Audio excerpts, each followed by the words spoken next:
Binance.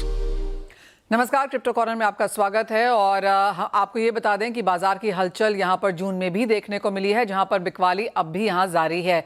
अगर institutional निवेशकों की बात करें तो यहां पर 1.72 बिलियन डॉलर्स यहां पर निकाले गए हैं और यूएस स्पॉट बिटकॉइन ईटीएफ्स में से भी यहां पर पैसा निकला है। सो मच सो ये पिछले एक हफ्ते में हमने यहां पर ईटीएफ से पैसा निकलता हुआ देखा है, जो कि 173 मिलियन डॉलर्स तक यहां पर अकाउंट होता है। और अगर पिछले हफ्ते की ही बात की जाए तो अच्छी खासी गिरावट यहां पर क्रिप्टो करेंसीज में जारी है। बिटकॉइन 4% गिरा है तो इथीरियम में 10% तक की मुनाफा वसूली हमने आते हुए देखी है।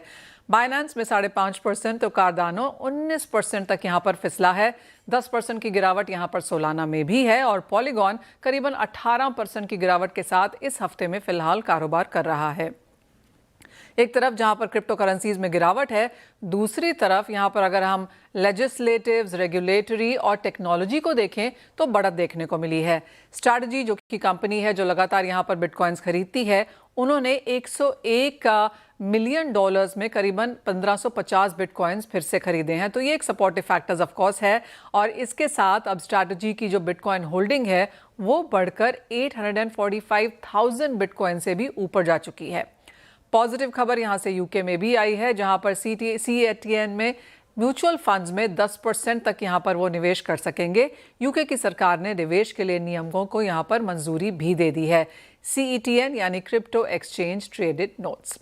आपको ये भी बता दें कि जो फीफा वर्ल्ड कप है 2026 का, यहाँ पर क्रैकन जो कि एक ऑफिशियल क्रिप्टो पार्टनर बन चुका है, ये एक क्रिप्टो करेंसी एक्सचेंज है और एक बड़ी पहल यहाँ पर फीफा की तरफ से भी आती हुई नजर आई है।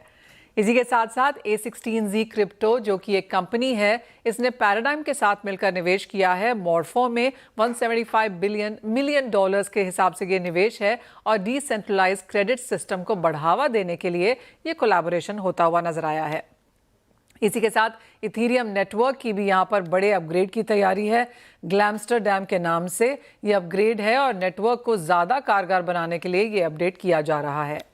एक और खबर यहाँ पर मेटामास्क की तरफ से आई है, जहाँ पर एजेंट वॉलेट लॉन्च करने की तैयारी है। ये सेल्फ कस्टडी को मजबूत बनाता है।